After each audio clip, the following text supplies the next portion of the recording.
In 1910, the French philosopher Alain wrote that reading a great book does not merely require our time, it requires our stillness. He noted that the true wealth of the human mind is found in the moments when we allow ourselves to think about one single thing deeply without interruption.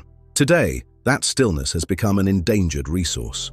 We live in an environment explicitly engineered for fragmentation, where our attention is broken down into seconds, and our capacity for contemplation is quietly eroding.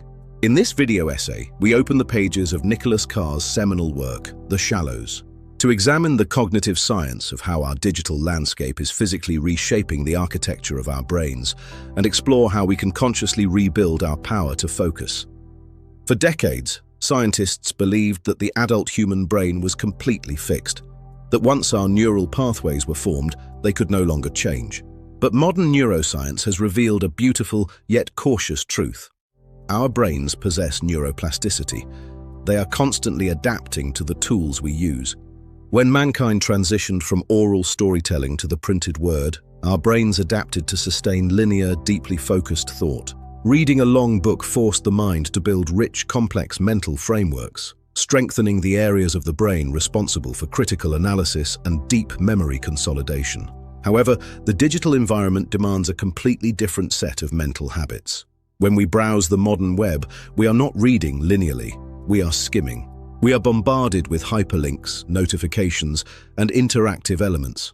Our brains are forced to make rapid-fire decisions every few seconds about whether to click, scroll, or swipe.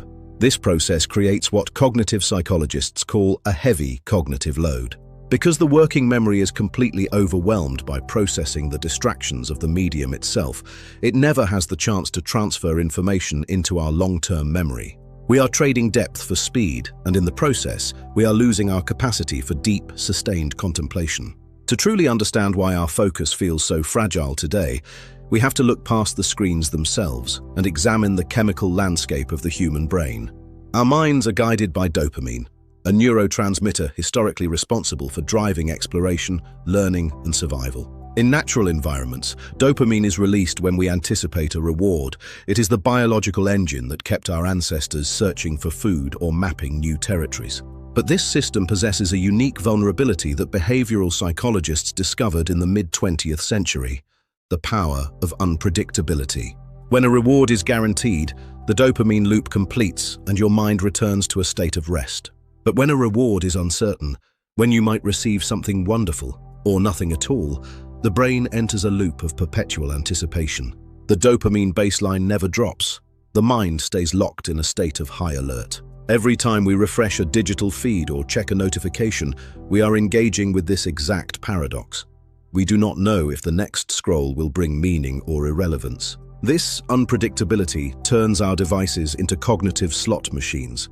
We are not choosing to lose our focus. Our biology is being gently guided into an artificial state of perpetual hunting. When the brain is kept in this continuous state of anticipation, the mental reserves required for deep, sustained focus are slowly depleted. We experience a quiet form of cognitive fatigue, leaving us restless when faced with the beautiful, slow pace of a book, a long conversation, or our own uninterrupted thoughts.